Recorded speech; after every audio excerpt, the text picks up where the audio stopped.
For all participants,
SI 2023. There. Yes. There you go. Or 2023. It's up to you. 2023. 2023. Va, ya le digo.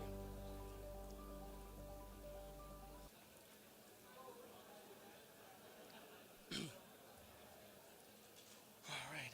There you go. They are closing the doors. All right. So unfortunately, the delegations weren't here, but I think we have to fill our schedules. Yeah. So you come from Brazil? Yes, I'm Brazilian. Ah, Brazilian. Oh my God, that's Yes, I have nice. a huge delegation. Oh, where you learn English in Brazil? Or? Yeah, but travel around. Oh, you can take it.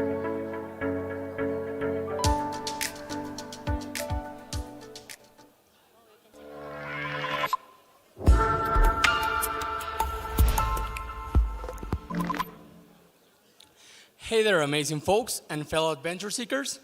We've reached the grand finale of ESI 2023. And what a roller coaster of awesomeness it's been. We're feeling that wonderful mix of fulfillment and nostalgia as we bid adieu to this unforgettable journey. But before we wrap things up, we got one last surprise in store for you. We have the pleasure of hosting some extraordinary individuals during ESI, and they've sprinkled us with their wisdom and insights, like seeds of inspiration for our bright young minds who are poised to shape the future. So, without more preamble, let's welcome Mr. Jorge Sotomayor, Ms. Livette Santiago, and Mr. Carlos Fontanot, the NASA Dream Team.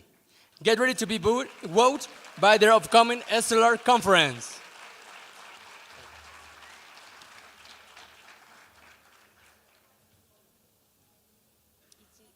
It's still you. All right, guys, let's keep the ESI 23 energy alive. And with that, we pass the mic to Ms. Renata Melo, who will formally introduce our distinguished guest. Thank you, everyone. Jorge Sotomayor, Research Portfolio Manager and lead of the STEAM Sphere, heading the Research Integration Office in the International Space Center program. Pursuing his love of space and science led to a role at NASA where he helps scientists from around the world launch science experiments to the space station. He is a strong advocate for maximizing STEAM on the ISS and use the space station as inspiration for students around the world. His inspirations date to Jorge's childhood, when he fell asleep as a kid watching the stars and wondering about space exploration. Mr. Sotomayor previously served as a lead increment scientist in the ISS program at the NASA Johnson Space Center in Houston, Texas for 12 years.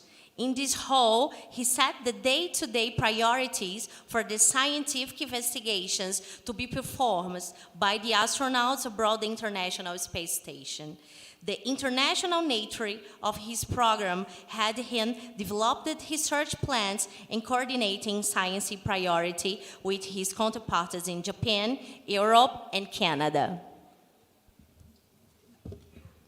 A big applause, please.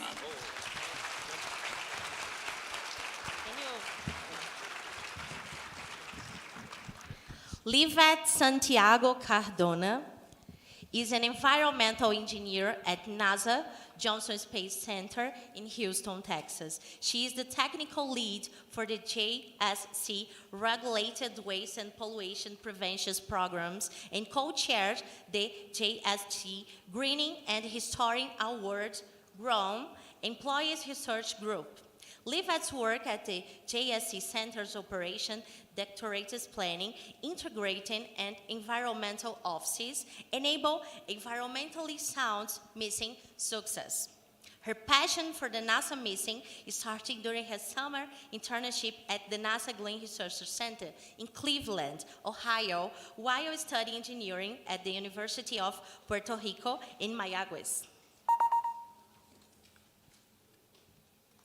Livette's love for math and science made her choose a career in electrical engineering instead of following her childhood dream of becoming a science teacher.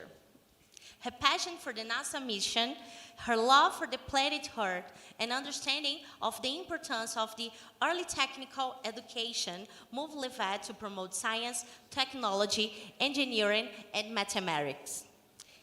STEAM careers to students of all ages, in and out of the country. During the 2023 MILSET conference in Puebla, Ms. Livette will share interesting facts about Space Derp's humanity questions to establish permanent presence on the moon and its quest to explore the universe. A big applause, please.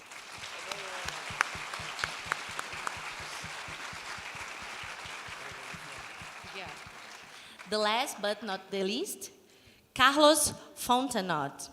Born and raised in Mexico City, Carlos grew up in a multicultural environment anchored to a German school where he attended kindergarten through high school. Based on his 15-year experience in multimedia and live television, the NASA Johnson Space Center hired Fontenot as the lead for television production and operation to managing center television's operations. And most importantly, he was responsible for the management, recording, archiving, and distribution of live television received from Earth's orbit during space shuttle missions.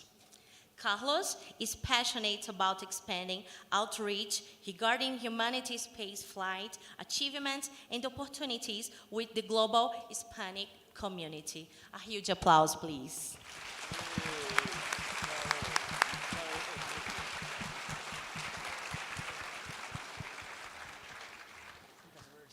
Now, it's up to you. Okay. Hello, how are you guys doing? Doing great, thank you. We're doing it fantastic, and we're extremely humbled by the opportunity of joining you during this week, especially when your main topic was space, kind of our favorite topic too. We thought we wanted to share with you some information about the future of space. Now, for us, it is important to also remember the past. So please join me in our journey while I share with you some of the information about the past, the present, and the future of space exploration.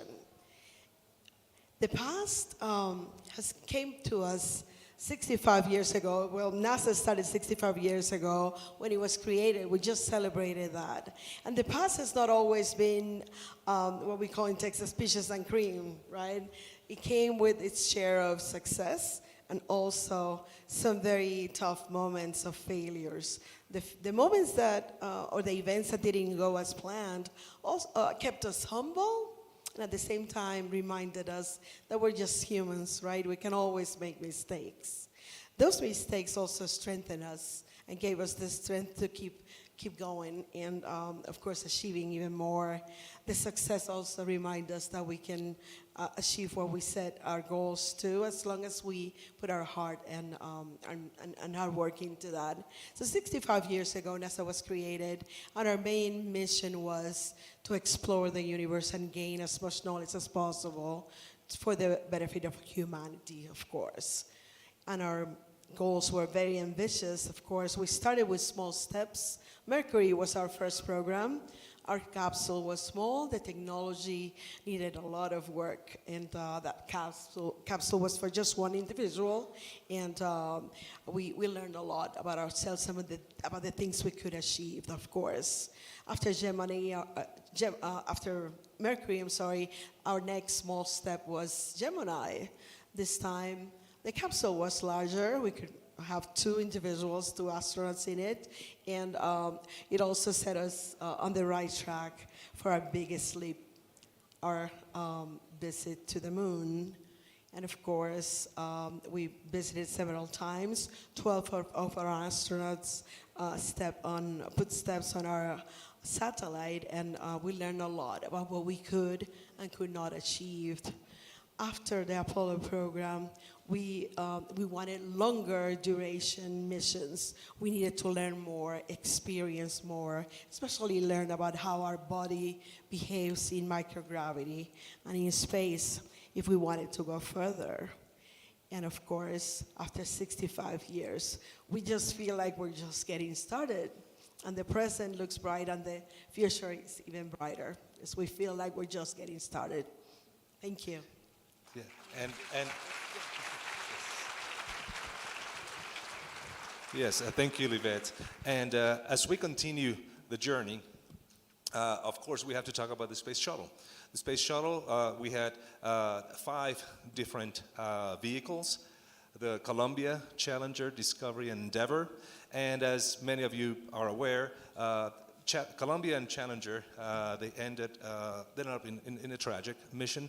The other 3 shuttles, Discovery, Endeavour, and Atlantis, they were retired in 2011. We completed a total of 135 missions for this program.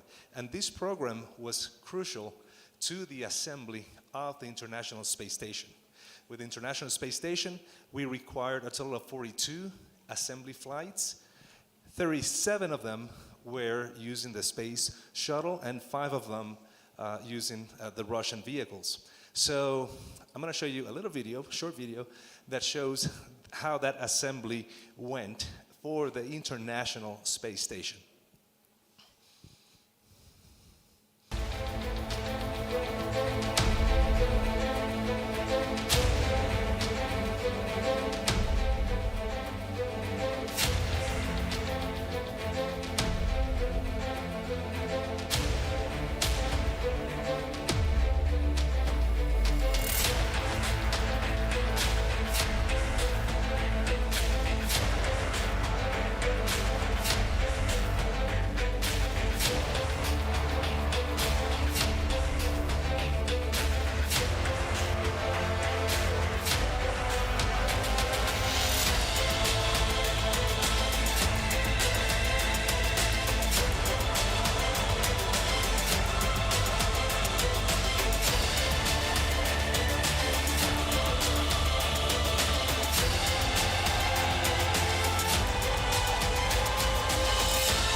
I gotta tell you, that gets me going.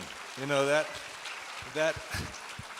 video, the assembly, the International Space Station, just building the International Space Station, but also using it as a laboratory for science. Now, it took more than 20, 30 seconds to build. It took quite a bit longer than the video, but this was a lot shorter, easier to show. Now, we've had 22 years, over 22 years, of continuous human presence on the International Space Station. So that's an incredible achievement. The one thing that, also for your awareness, is that the program ends in the year 2030. And at that point, we're going to bring the station back, decommission the space station, and it'll burn upon re-entry. But we're not going to do that until we have other stations on orbit. So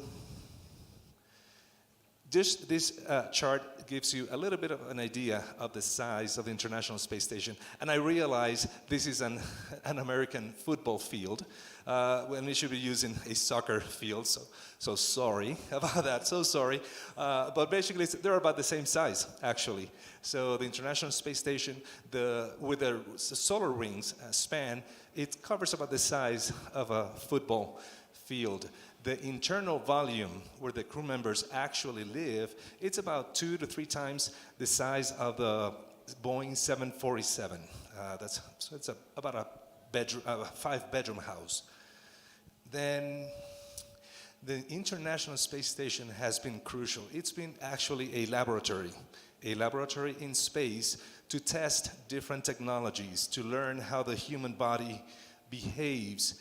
And just to give you some idea, one thing, we're going to have crew members living inside this volume for many days at a time, months, and actually for Mars, years. So we need to learn how to live inside an enclosed environment, keep our bodies healthy, how to eat eat in a balanced way, and how to grow food. The human research program that we have learned so much through this International Space Station. We need to learn how our body reacts in microgravity. Technology. We've worked on robotics, including, as you may have heard, a Robonaut. It's a humanoid type of robot. We have small flying robots, astrobees, and we continue using that technology to help us build the next program. And what we want to do, and this slide shows you kind of the overall path, is that we're here on Earth. The International Space Station is around what we call low Earth orbit. So we're going to have new additional stations on low Earth orbit where we're going to, and we've used the space station to learn as a laboratory how to go to the next step, go to the moon. And then after that, we're going to continue on to Mars. So our next big program is called Artemis. And the objective of Artemis is to bring the next astronauts, return of the astronauts, to the surface of the moon by the year 2025. But it's not just any astronauts. We're going to have the first woman and the next person, including a person of color, actually set foot on the moon. And where are we going to go? We're going to go to the south pole of the moon. And I'll tell you a little bit about why we're going there in a minute. But this is a major endeavor. So we definitely need to work with other nations. The International Space Station, we had 5 different space agencies. In the Artemis program, we have accords with many countries, 29, and actually and that number keeps growing. And let me hear you. If you see your country here, scream. Say yeah. There you go. There you go. All right. So, and if you don't see your name of your country, come back and talk to us. Yeah. So it's very important to have these international collaboration to go further. So Artemis 1, the Artemis program, it's very simple. Well, no, it's not really simple, but I'm going to explain it in a simple way, in three steps. The first steps, Artemis 1, the objective is to demonstrate, and actually if you see, look at those pictures, the Artemis 1, it wants to demonstrate first that we have a rocket with the capability to take us to the moon. The second step objective is that capsule, once it's on orbit and it's detached from the rocket, it can actually work properly in order to sustain human life inside later on. The third thing, and this is actually major, is that capsule can re-enter the Earth's atmosphere in a safe way. That is really, really important. And the last thing is we want to make sure that we can recover it safely. So Artemis 1, it went already with no crew on orbit, and it completed the mission successfully. Artemis 2, in this one, we're going to have crew members. And who are those crew members? You will find in this video. At NASA, we have always answered the innate call to go. With Artemis, We are going to stay. proving that humanity, Can live on the moon? Mars, And other worlds. And share the wonders of the solar system with all. Our story is one of people. All those who make this journey possible. From advocates across communities, To companies across industries? To countries around the world. we achieve. This collective endeavor. Our efforts create impact for all. Technologies that revolutionize industries. And jobs that bring prosperity to people. The discoveries from space. benefit the way we live on Earth today. and those from the moon will create a better future for generations to come. But to do that, We must go. Hi, I'm Chell Lindgren. My name is Raja Chari. Kayla Barron. Kate Rubens. Hi, I'm Christina Cook. NASA astronaut Joe Acaba. Jessica Amir. Woody Hoberg. Anne McLean. Stephanie Wilson. My name is Johnny Kim. Nicole Mann. Victor Glover. Jessica Watkins. hi, I'm Matthew Dominic. Jasmine Mogbelli. Frank Rubio. Scott Tingle. This is what we do. This is what we will do. Let's go.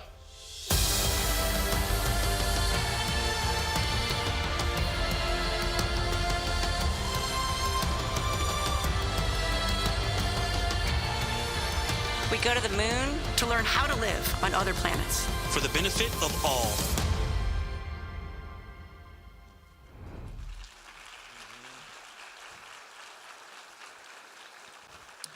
Yeah, that's a fantastic crew.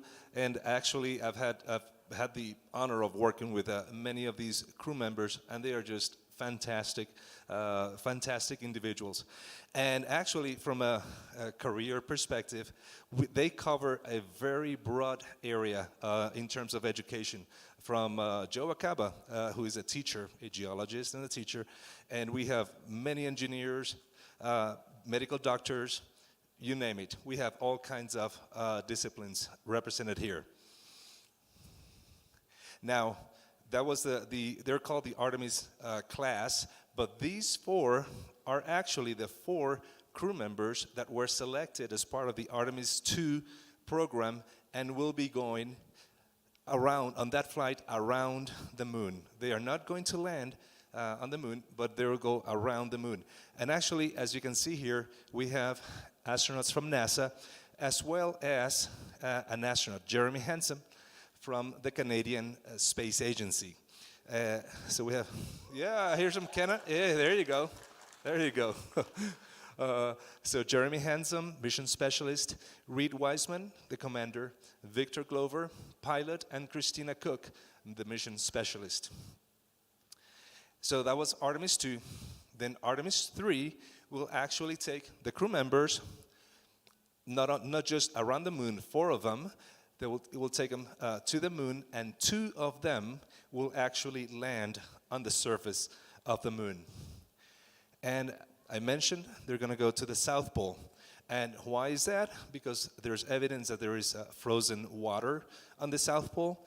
And if you look at this image taken over a period of a year, 1 year, you can see that some craters, they remain dark all year around, but so the water is frozen in there, but then the rim around the crater, they do receive sunlight. So therefore, we can put a base on the moon that can benefit from the solar energy, and at the same time, the crew members can use their rovers to explore the crater. And so, in order to, the overall program, Artemis, it will also have a space station around the moon. It's called Gateway, and this video shows you what it's going to look like. And again, one common theme that you will see is that it's a collaboration with several agencies, as well as private industry and other countries. But what you see here is just the beginning, if you will, of what the space program looked like. There's many other things going on, and there are new things that the future will bring. And with that, I'm going to leave Carlos Fontanot talk to you about those. Thank you, George. Thank you. Well, it's amazing what humankind, what we collaboratively have been able to do in the last 60 years. And there are many, many more things we're set out to do, as Jorge just introduced. And I'm going to talk about a little different area, about spacefair. Only about 600 human beings have been in space for the last 65 years that we've been going to space, only 600 people. But that's going to change. That's changing real fast. There is space tourism now. People are going to space.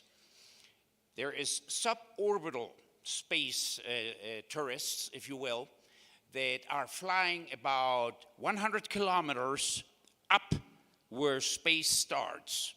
And there are some private companies like Virgin Galactic, Blue Origin, and for a mere $500,000, they will take anybody here in this room and go up 100 kilometers, reach space, you are 5 minutes up there, and you come back.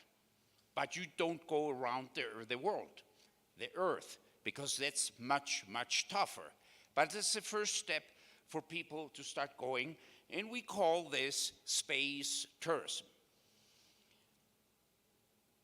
Suborbital space tourism. There is orbital space tourism. What does that mean?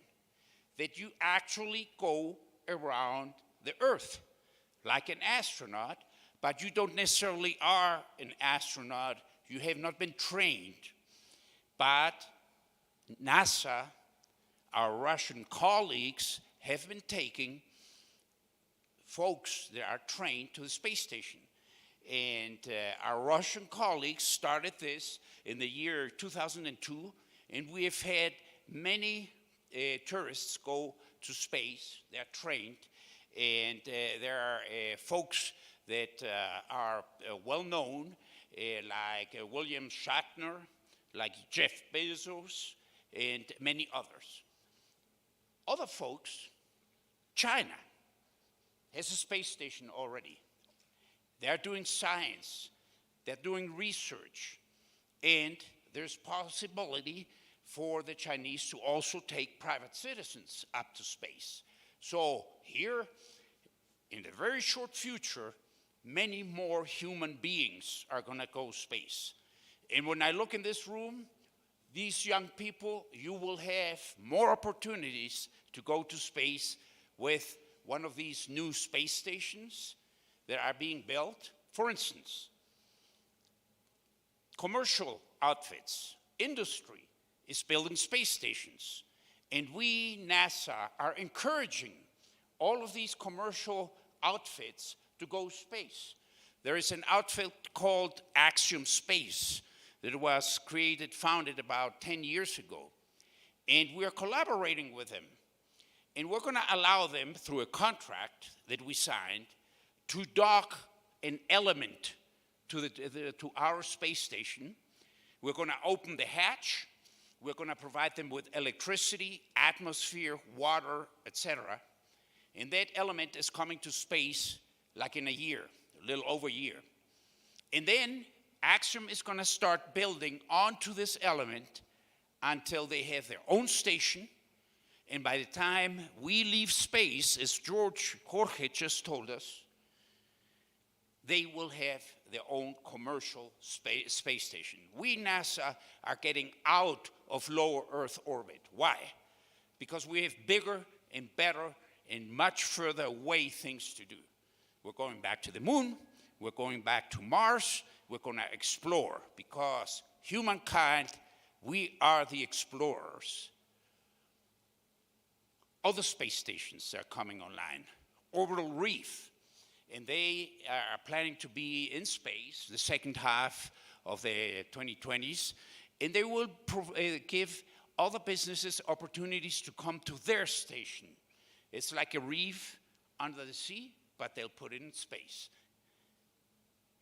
And Northrop Grumman is planning to have a space station. Our Russian partners have been talking about building their own station again. So they're preparing for that, perhaps in this decade. And India. India is building and getting ready to go space as well. So bright future, bright future. As we heard, we're going to the moon. But that is a stepping stone. We need to learn how to build an outpost, and then The next goal is Mars. And we are already working on going to Mars, because the goal for Mars exploration is to provide a continuous flow of scientific information and discovery, and mine data, get data of Mars through robotic orbiters, through robotic landers, through laboratories, and get the base on Mars ready for humans to come and live there. So again, we will go there probably in the 2030s, and by that time we will have learned about the geological composition of Mars. We will have learned a little bit about the atmosphere, and we will know how to compare Mars with the Earth. How are we going to do it? We're going to do it first by bringing back samples from Mars. We're going there with robotics. We already have robotics. We have our rovers already in place. And those rovers are going to get samples. And they're going to put it on a vehicle that we're going to land. And this vehicle, once it's full of samples, full of information, is going to go and launch from Mars, dock with a vehicle that's going to bring it back to Earth, and we're going to land it, splash it down in the ocean, and retrieve many samples of Mars to get ready to go there. Exciting stuff, exciting concept. And we need help. We cannot do that by ourselves. And I see a lot of folks there that may be able to help. So let's learn more about space, and we like to talk to you folks for all these exciting future projects. Why do we do this? Well, because we need to learn, where we are in space, what's out there, and we have discovered exoplanets through our big telescopes. You see those telescopes there? We've made observations, and we know that there are planets out there that have a similar position in their planetary systems like the Earth. They're called exoplanets. There is an exoplanet, a planetary system called TRAPPIST. I don't know if you can see that slide very well, but you see the size of the planets of TRAPPIST that go around that particular star. And you see on the bottom row our planets. And the third one to the right is the Earth. In size, it compares to the planets of this TRAPPIST. And the distance to the TRAPPIST sun and to our sun is similar. The orbits are similar. So we think there might be possibility of life out there, and we are studying it with our telescopes. Now, TRAPPIST is only 30 light years away. 30 light years. That's pretty far. But we already have the capability of studying that. And that's what's so exciting in the future, to go and learn about this. I get asked a lot of times, hey, Carlos, is there life beyond Earth in space? I say, well, good possibility. But I need your help to go find out, and we will in due time. In due time, we will. We have other missions. The very successful OSIRIS-REx. OSIRIS-REx was the first mission, NASA mission, to collect a sample of an asteroid. I just told you a few minutes ago that we're going to collect samples in Mars and bring them back and land them on the Earth. We did it. We did it with OSIRIS-REx. We went to an asteroid called Bennu, and it took us about 4 years to get there. And we got onto the asteroid, it got minerals, dust, rocks, put them back into our spaceship, into our vehicle, and came back to the Earth. And as Osiris Rex was coming back to the Earth, it dropped a capsule into our atmosphere, and it landed in Utah. This was less than 2 months ago. Very exciting. And we have brought that capsule, that package, from 1,000,000 miles away, and it is where we work, where the three of us work, in the building next door, all this material from 1,000,000 miles away into space, and we're studying what kind of elements that are in there. So, I've been talking about the young folks here, not the old folks like me, the young folks here. And you, our youth, our students, are the future of space. So with that, we just wanted to give you a little overview where we are today with NASA, what we do, and what we intend to do. We are well on our way. And Jorge, would you like to say a few more words? Yes, yeah, thank you, Carlos. Yeah, great presentation.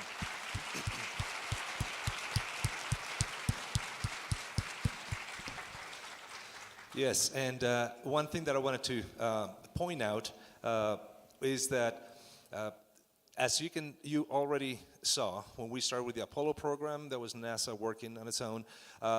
Space station, we had collaboration with other agencies, 5 other agencies. The Artemis program, we're going now with 29 and growing the number of collaborators. And that is, as you can see, it's collaboration. The collaboration increases. And I think that's something that's very familiar with MILSET. Since the MILSET was created, the collaboration with many countries. We have here representation for more than 30 countries already. So that collaboration, that we need that. And as a matter of fact, in the NASA program, in Artemis, the way that we say it is that to go far, we must go together. And with that, I would like to thank MILSET for this invitation. It's been a pleasure to be here, and thank you all.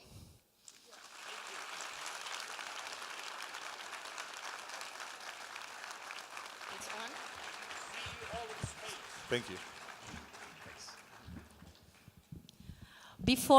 Before you leave the station, we have a special gift for you.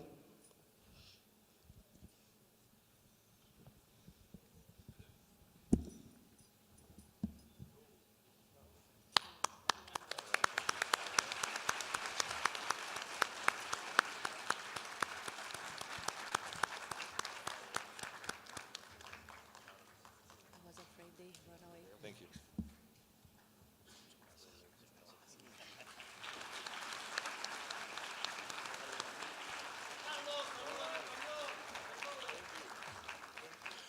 We are indeed very excited. Gracias. Thank you. We are indeed very excited. Thank you to our guests at NASA for taking us from the Earth to the space.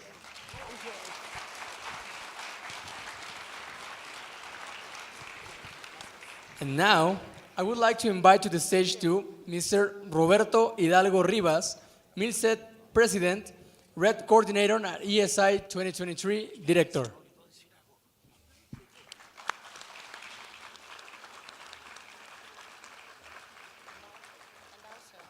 And also, Ms. Joanna Olmos, UPAEP Research Director. I think we are going to give this microphone. They now will share some words with you.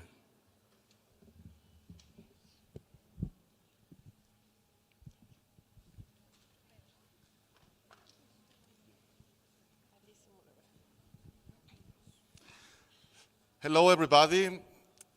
I have no words to express the happiness that my team and me feel in this moment. Joanna, it has been a long way to be here.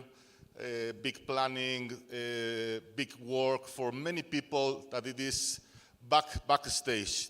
However, we have in front of us superheroes from 35 countries, and super teachers that are creating a better world.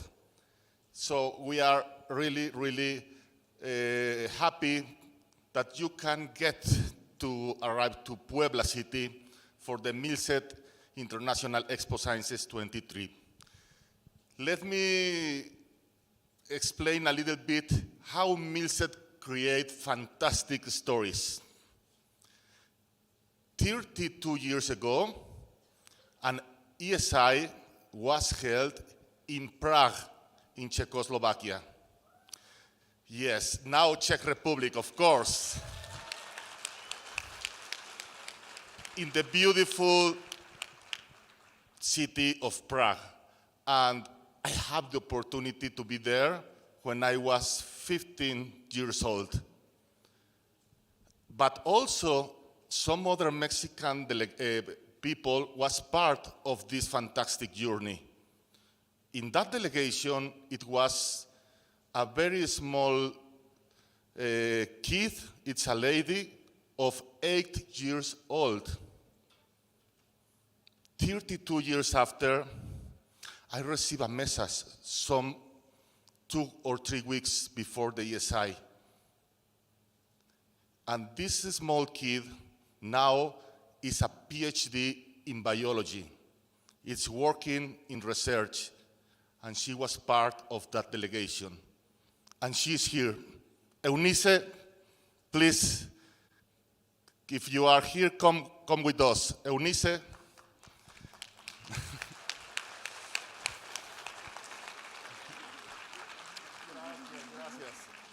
Hola. Hola.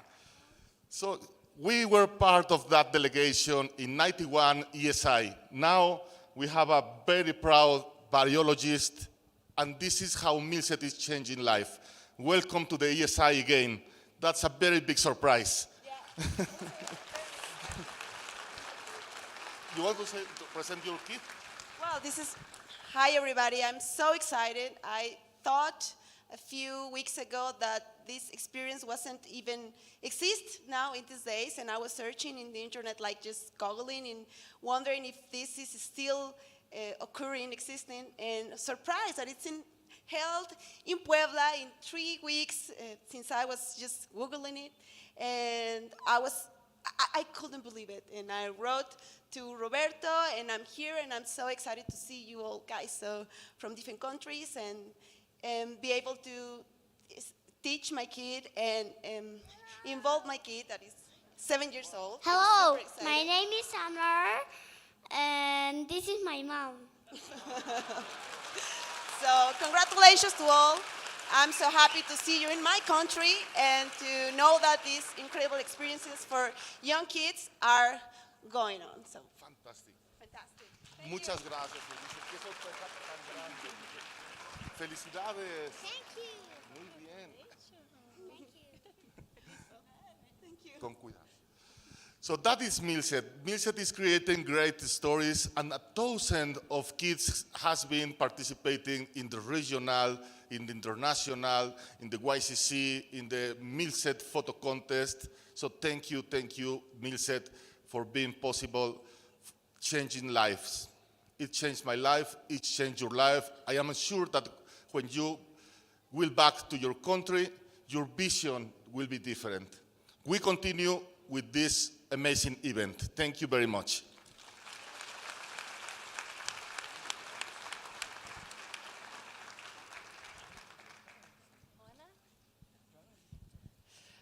Muchas gracias a todos por estar aquí, por dejarnos ser su casa estos 4 días. Estamos muy contentos de ver tanto talento entre los jóvenes, de ver tanto esfuerzo por parte de los profesores, de los asesores, de los papás. Todos creen en ustedes, jóvenes. Créanselo también ustedes y hagan de este mundo un mundo mejor. I want to thank in English. I'm going to try. My English is not very good, but I'm going to be my best effort. Thank you, MILSET, to trust in NUPAEP, to trust in RED, to trust in Mexico, and to let us be your home and the space where all these kids have shown us what a beautiful world could be if they can make these changes they are opposing to do. Thank you to all the team, national and international, that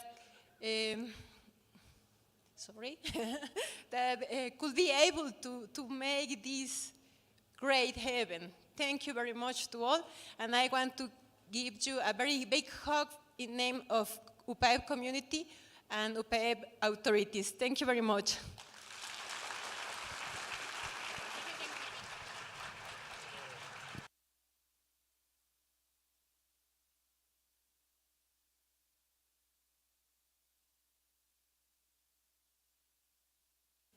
Hello? Sorry about that. MILSET truly appreciates the dedication of our international delegation leaders and participants who go the extra mile to be part of ESI. We celebrate their steady spirit and determination. At each ESI 2023, we applaud the standout delegations that have poured their hearts and creativity into delivering their very best. Let's present MILSET Awards.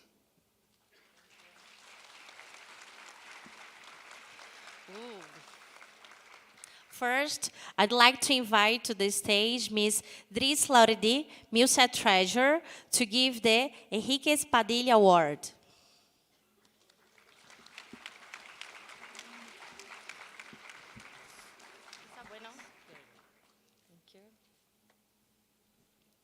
The Henrique Padilla Award was created in memory of Henrique Padilla from Argentina, who moved to France in 1978 as a political refugee and was one of the founding members of MILSET. He returned to Argentina in 1989 and organized the country's Young Scientists Association in this first science fair and a delegation to MILSET ESI in 1993. 1 year late, Henrique Padilla tragically passed away. This award is presented to a delegation which has struggled to bring as many young participants as possible despite difficult conditions. So, the MILSET to Henrique Padilla Award goes to Romania.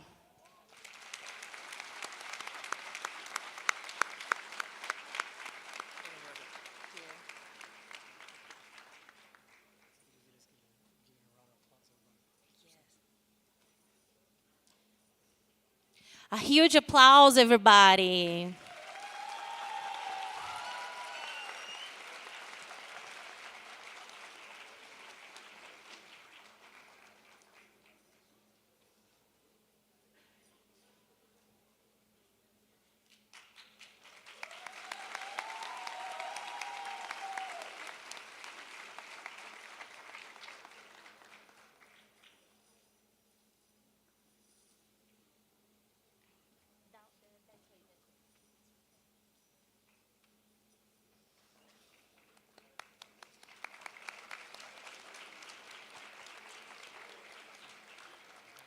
Now, I'd like to invite to the stage Ms. Ksenia Salnikova, MILSET Vice President, to give MILSET Cultural Award.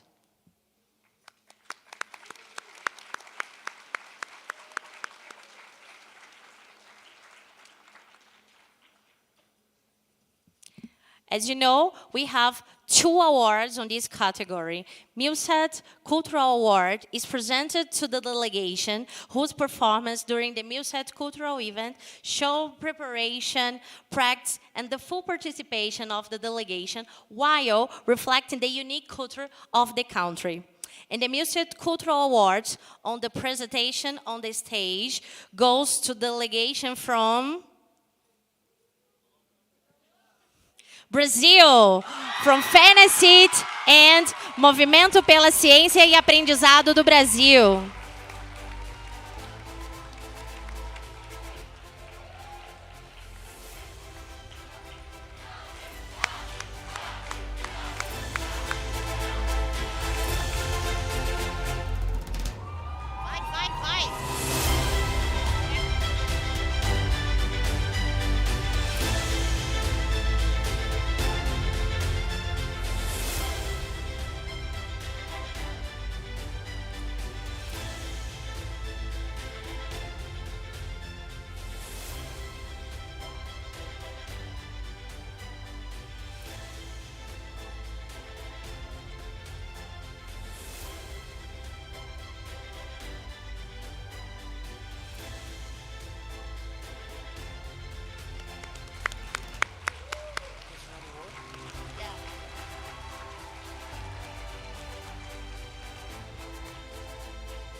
The another cultural award is for both animation, and it goes to the delegation of Taiwan, National Taiwan Science Education Center.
Finally, I'd like to invite to the stage Mr. Antoine van Humenbeck, MILSET Vice President, to give to the Best Delegation Award.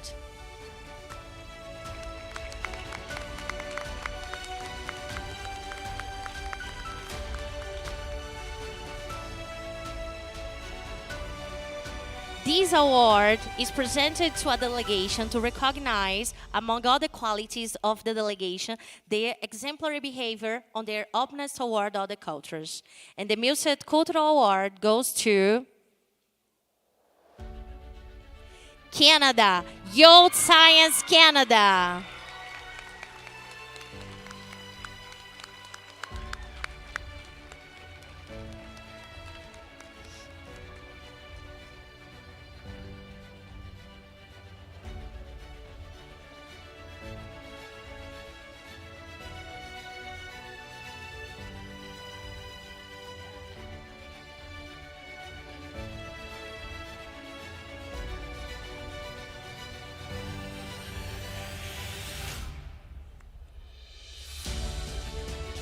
A huge applause, everyone.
It's time to celebrate the hard work, commitment, enthusiasm of participants and delegation leaders who make ESI 2023 possible. It's because of each and every one of you that this event has been such amazing.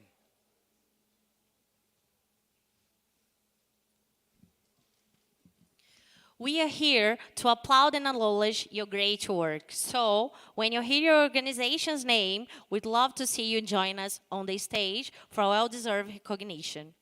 Please listen carefully these informations. You will enter from my right and you left from the other side. Immediately after, you go down and go back to your seat. We ask that you do not take any photographs below the stage until the activity is over. Thank you so much. So, Bernie, who is our first delegation? Let's give an applause to Argentina, Asociación Vida y Ciencias.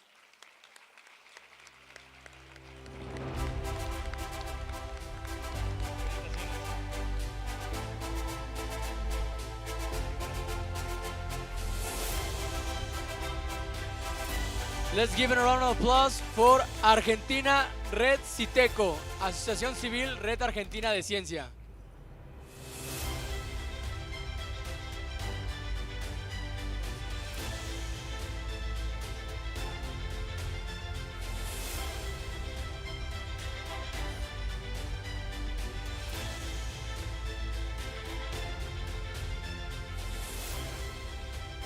Let's give him a round of applause, everybody.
Argentina, everyone.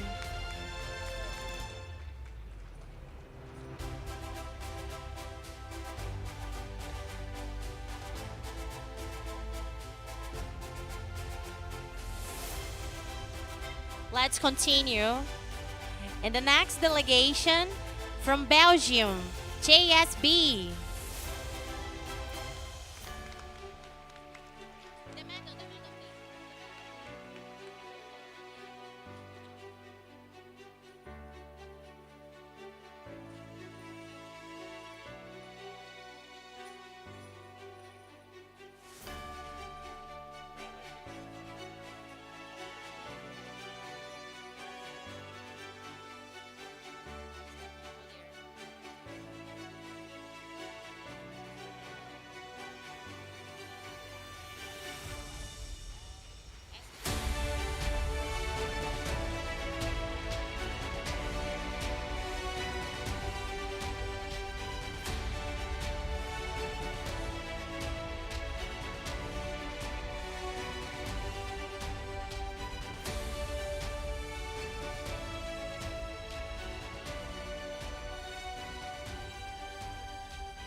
Let's give an applause for Bulgaria, AVRIKA, Avrika Foundation.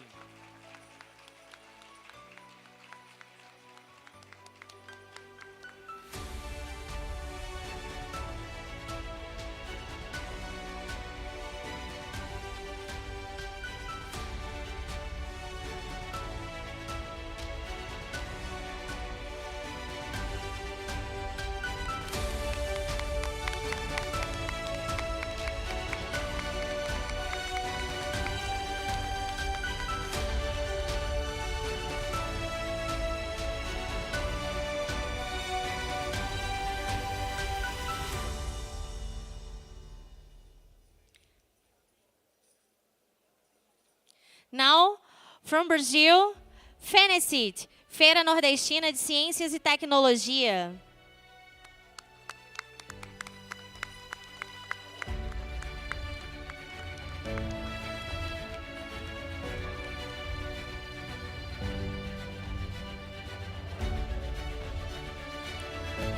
E, também do Brasil, Movimento pela Ciência e Aprendizagem.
Brazil, everyone!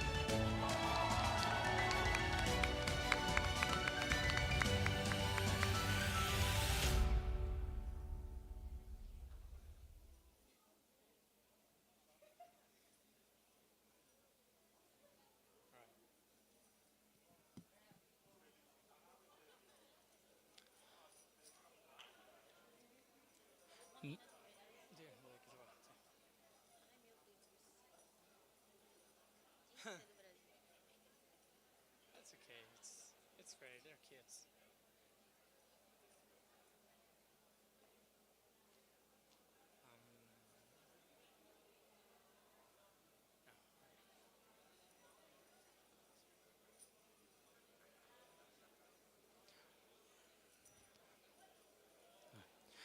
Let's give an applause for Canada, JSC, Geoscience Canada.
From Chile, Fundación Club de Ciencia Chile.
De ese lado, si quieren, de ese lado.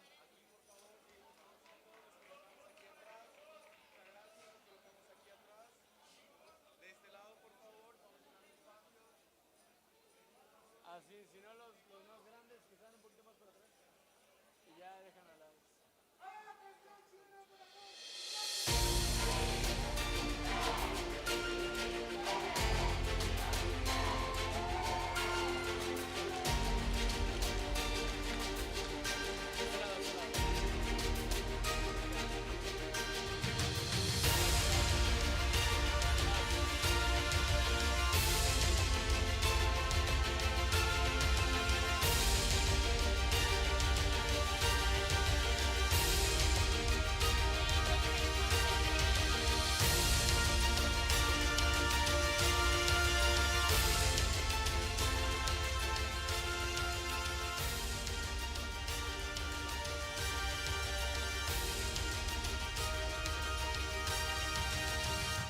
How do you say?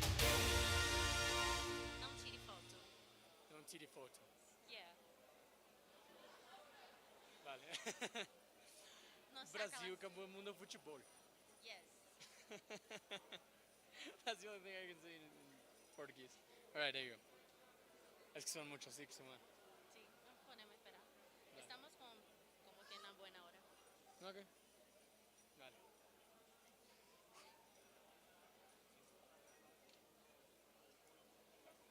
E innovación, Ministerio de Ciencia, Tecnología e Innovación. Vale. Esta vamos a separar porque tienes 47 y 29. Sobre una después de la otra. Ok, vale. Vale. Let's give it up for Colombia. Ministerio de Ciencia, Tecnología e Innovación.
Gracias, Colombia.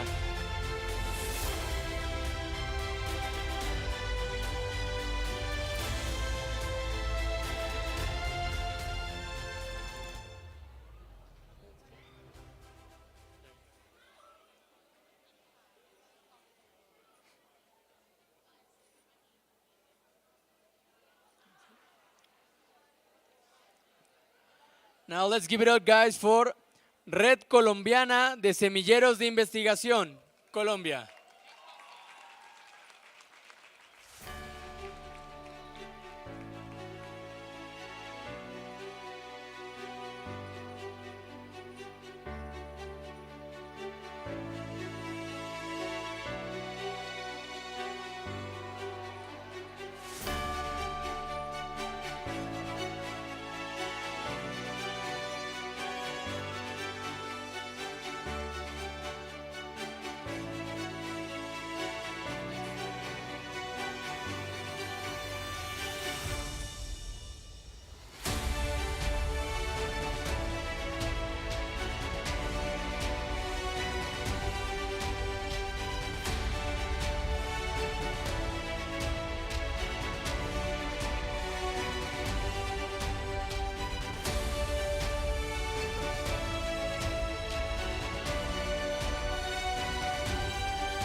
Let's continue with Costa Rica, Escuela y Colegio Científico Interamericano CATI.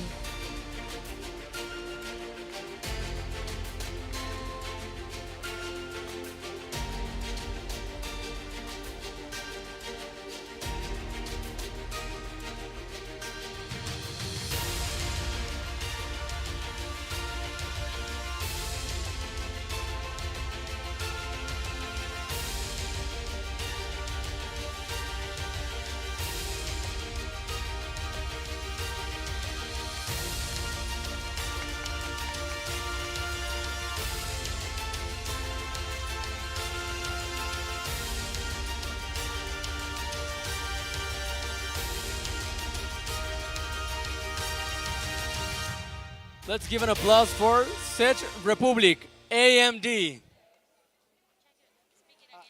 Czech Republic, AMD.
Let's give it up for France. Sirasti.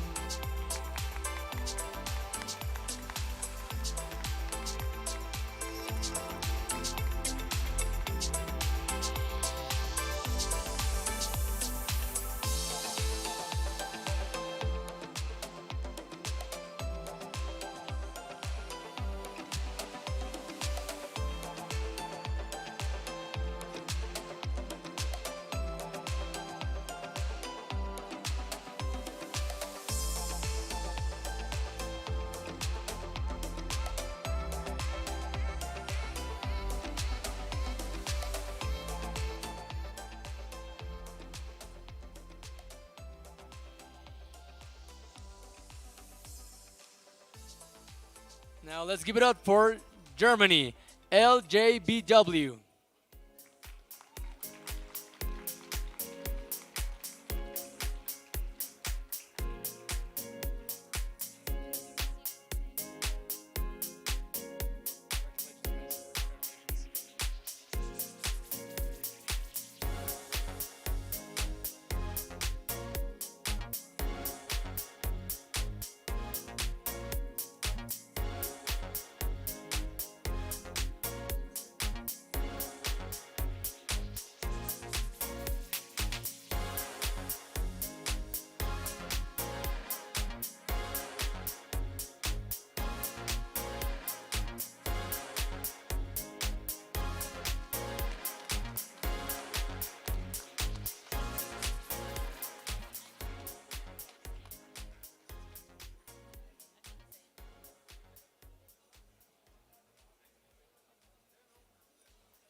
Now let's give it up for Germany, Topra Boots.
Now, a huge applause to Italy. Fast.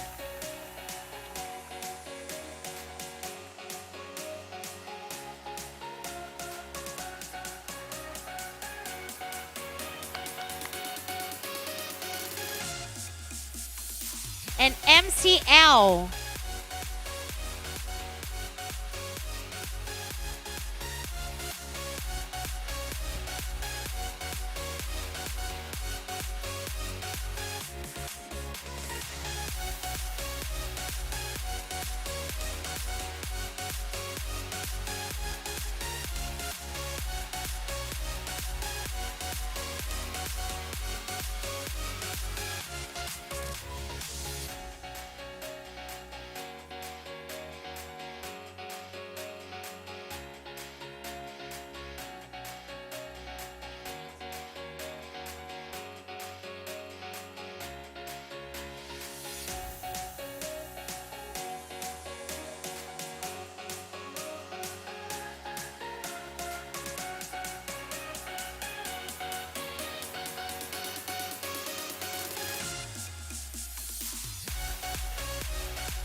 Now, let's give a round of applause. Démosle un fuerte aplauso a México, Red Nacional de Actividades Juveniles en Ciencia y Tecnología.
Let's give it up for the host country, México.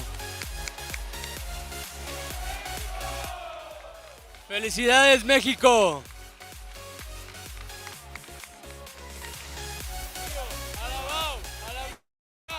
México, México, ra, ra, ra.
Let's give it up for Oman, National Center for Scientific Skills Development.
Now let's give it up for Paraguay, CNAE, Asociación de Profesionales de Ciencia y Tecnología de Capital, Colegio de San José y Colegio Privado Bilingüe Girasoles.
Now, from Peru, Cientec.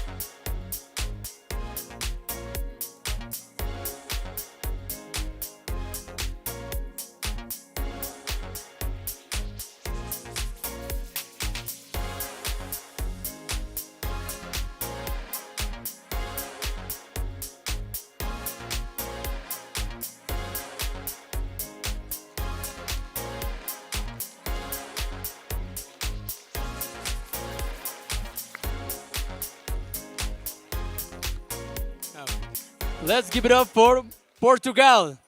FJ.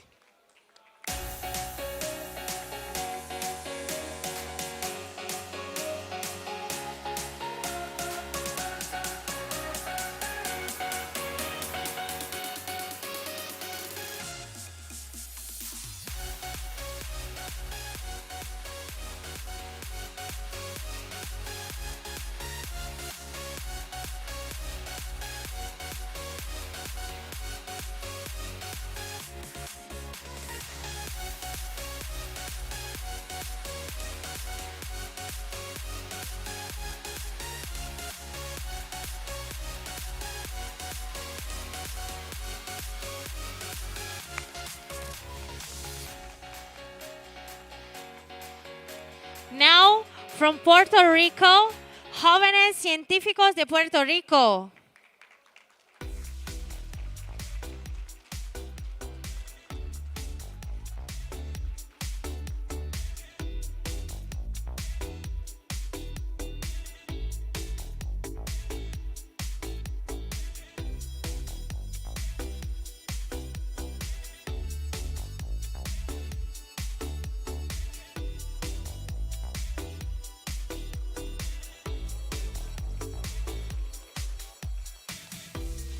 Give it up for Qatar.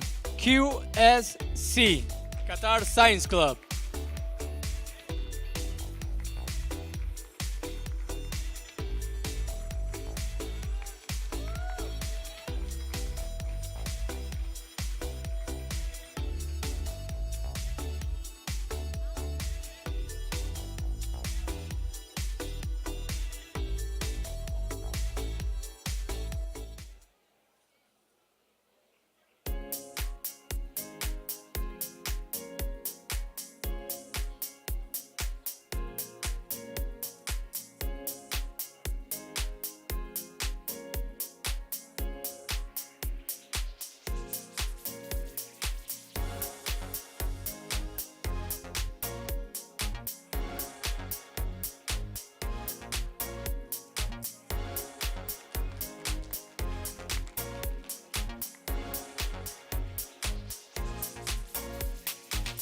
A huge applause to Romania, from MILSET, Romania.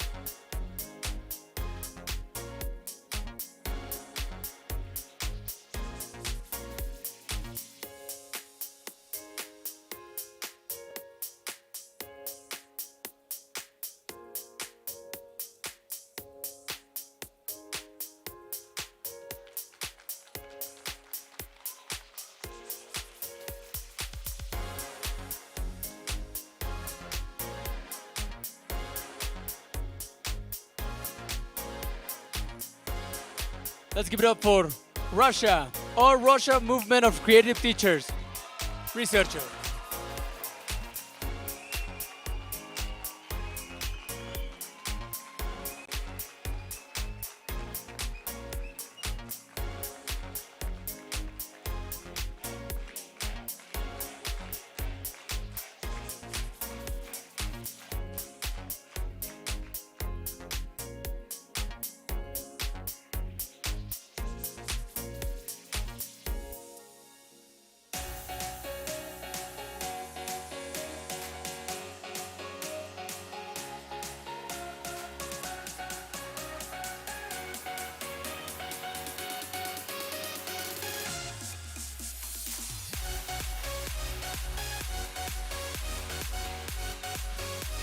A huge applause to Slovakia, Amavet, V8, and Dotsky.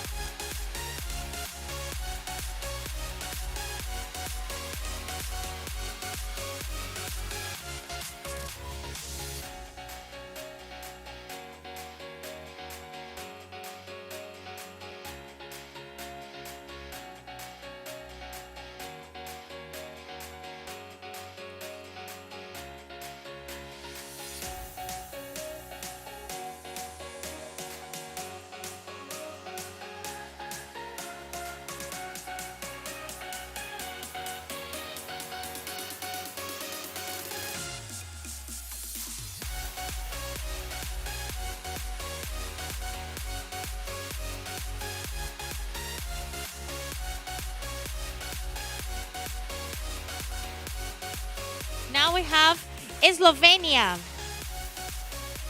Zotsk,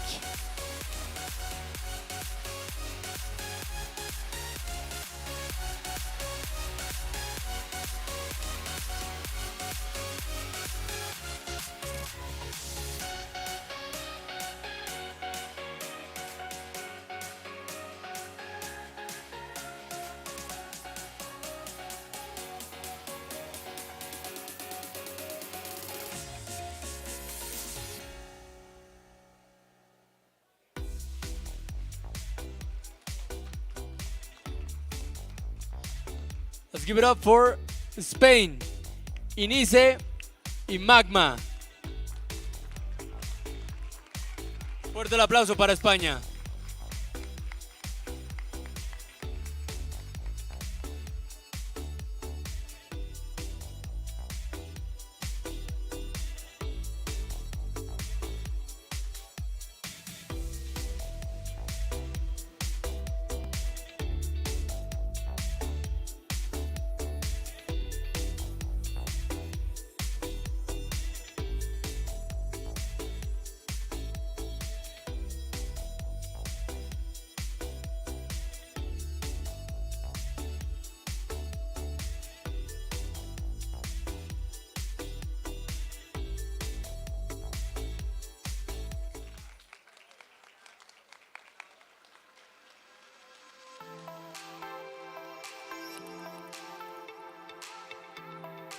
Let's receive our friends for Switzerland, SJF.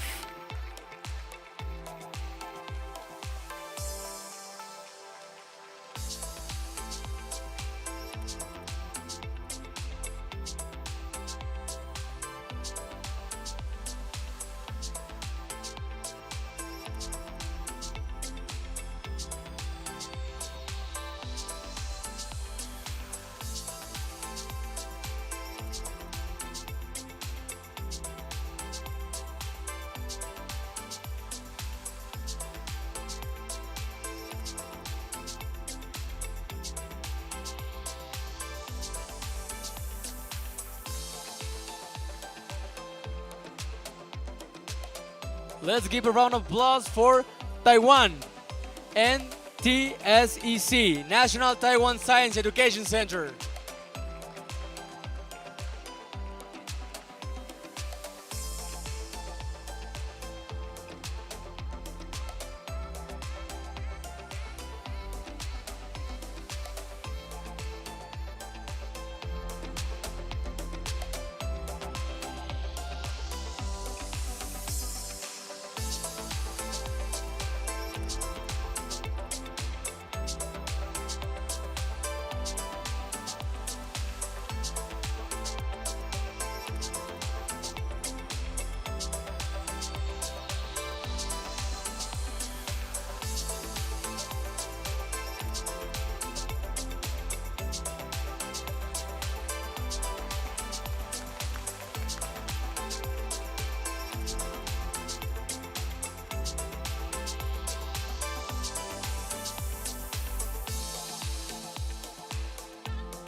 huge applause to Zimbabwe, Zimbabwe Science Fair.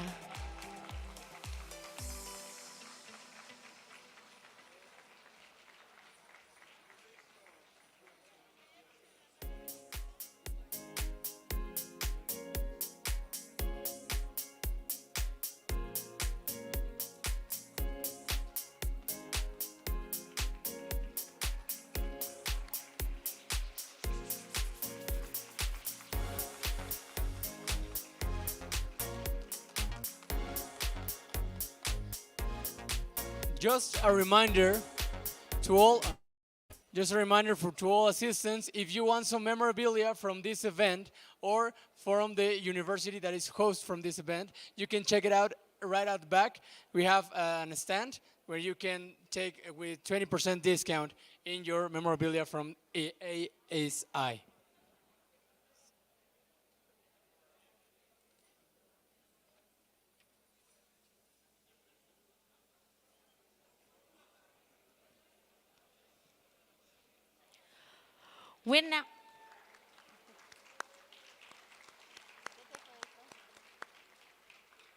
We now want to call Mr. Ali Mohammed Al Masuki, President of Emirates Skills, to the stage. Representative of the Abu Dhabi Center of Technical and Vocational Education Center. Activat is an active MILSET member and will proudly host ESI 2025. Welcome, Mr. Ali Masouk.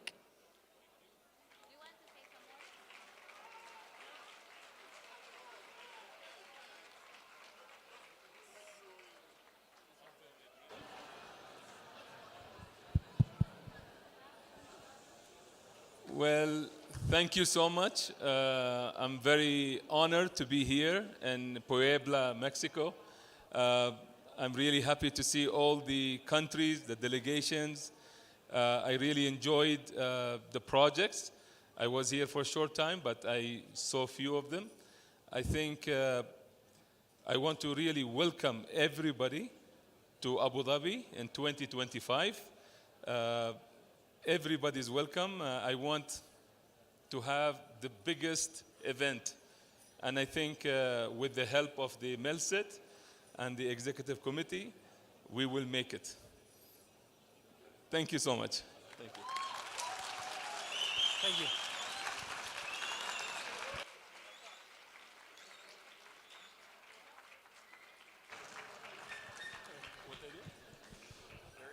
Mr. Ali Al-Marzuki, in the name of the MILSET family, we are very proud to give you the flag of MILSET for the United Arab Emirates ESI 2025 in Abu Dhabi. Thank you so much. Shukran.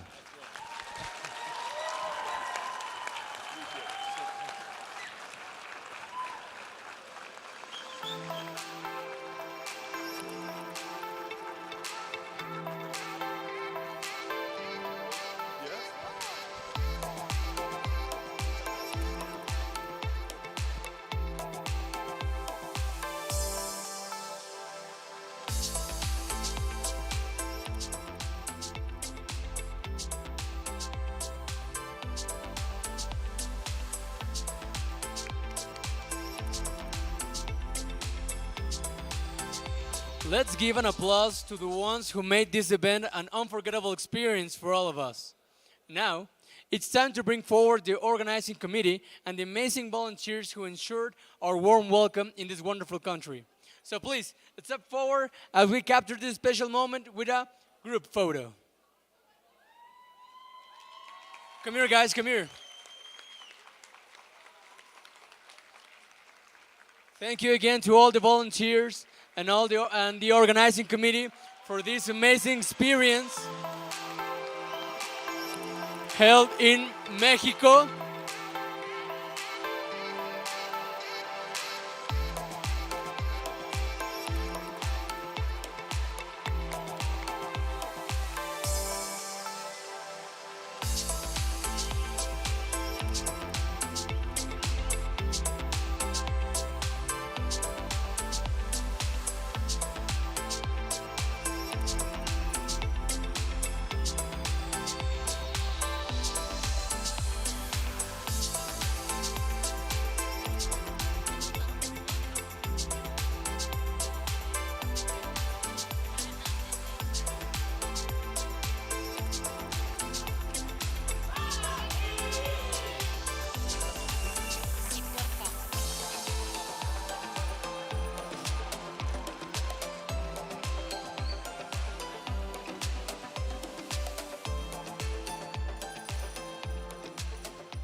They are the best, really. They are the best.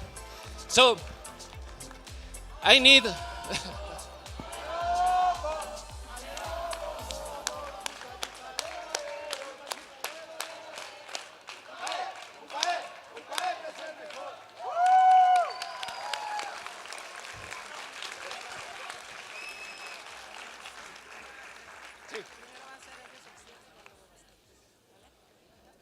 Okay, wait, please. I need your attention, please. Please pay attention to me. This beautiful and wonderful girl that... Are you crazy? No. By to myself, you need to know she did the hard work for you, for us, for the All Expo-Sciences 2023. Please, stand up. Applauses, very nice. Very.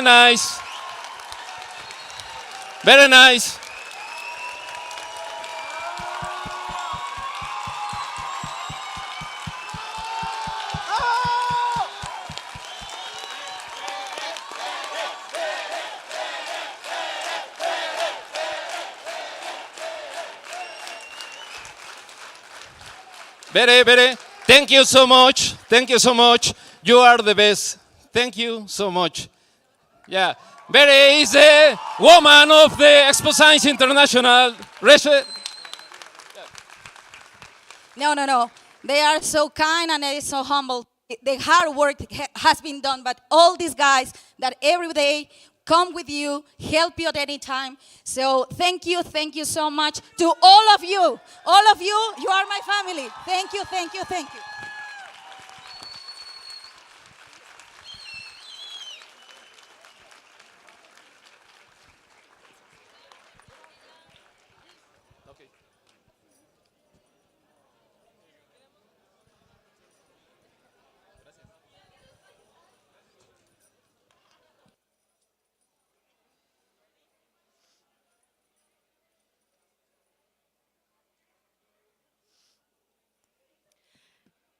A huge thanks to everyone for making this meeting absolutely fantastic. But don't even think about getting up from your seat just yet, because we have got one more surprise for you.